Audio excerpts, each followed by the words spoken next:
Salomon C. Records. Yeah. Isang buwan at isang araw ka nang namamayapa.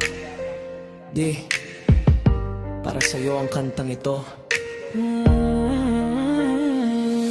Di ka laging nandyan, yan ang totoo. Pero sa huli, pinili mo pa rin kami.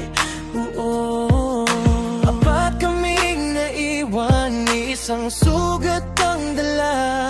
Pero sa bawat luha, pangalan mo ang kasama.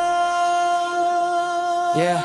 Lumaki kaming may pagitan, may puwang sa kwento, may mga araw na tanong, ang laman ng bawat segundo. Di ka mahigpit, di ka kamay na bakal, wala kang latigo, pero ramdam ang gabay na totoo at tapat. Di mo kami pinalaki sa takot at sigaw, kundi sa bukas na palad, bukas na ilaw. Magtiwala ka sa sarili, yan ang tahimik mong bilin. Individualidad, pinayagan mong kami maging sabi ko eh.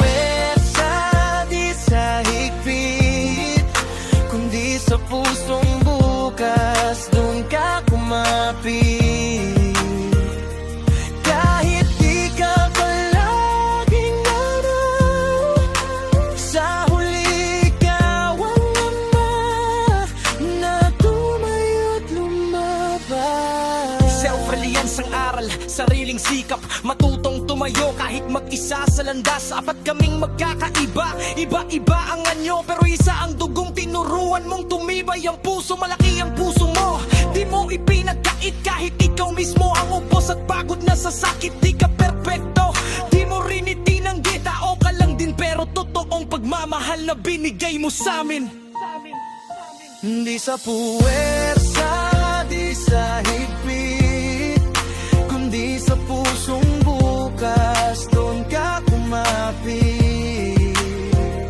Sa huling yugto ng buhay mo, pinili mong lumaban para sa aming apat na to. Sa huling mga araw, doon ka namin nakita, hindi bilang anino kundi buong ama. Nakipaglaban ka sa oras, sa kirot, sa dilim, para lang makadagdag ng sandaling kapiling. Apat kaming magkakapatid, sabay umiiyak, iba-iba ang paraan, pero pareho ang bigat. Hanggang ngayon nagluluksa, hinahanap ka pa, pero sa bawat akbang dala namin ng lakas mo, Ama.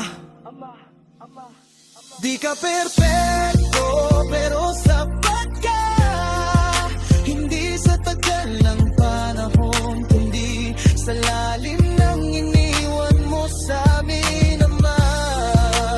Pahinga ka na, tapos na ang laban sa puso ng apat mong anak. Habang buhay kang andyan.